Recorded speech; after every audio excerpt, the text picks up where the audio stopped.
Okay, previous video shows how to shut down the Synology by holding down the power button. It is now shut down. One of the units needs to be replaced, disk 2.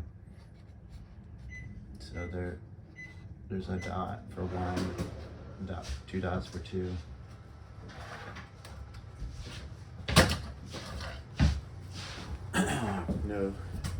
No drive intact. Purchase Synology specific drive, not your typical hard drive.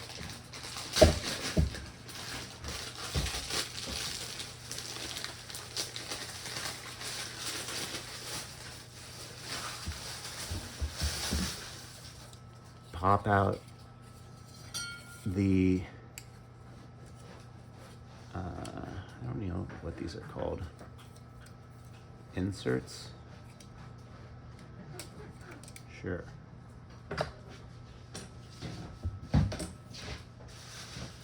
Then you have the other drive, or the new drive.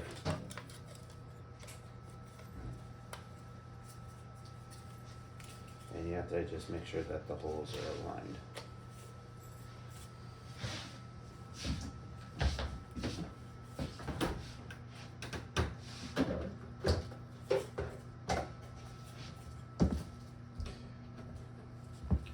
Holes look aligned.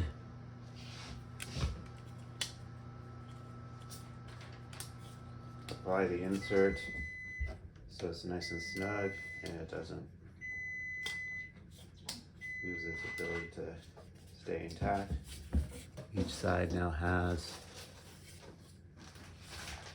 the chassis brackets, inserts, whatever you want to call them.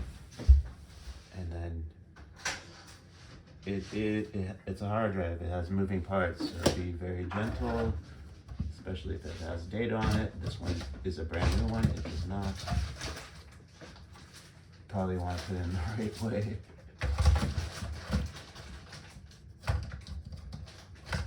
It's supposed to glide in and through.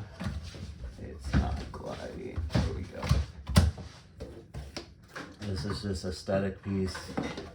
Doesn't really serve any purpose other than to make it look pleasing from the outside. Tap the power button back on. The drive, because it was set up as one drive only, the volume needs to be configured under the disk management, whatever it's called, in the disk station manager console. The disk management allows you to set it up for RAID, so you have full redundancy. So that needs to be configured. Once the lights turn on, you hear the beep and you access the disk station manager console.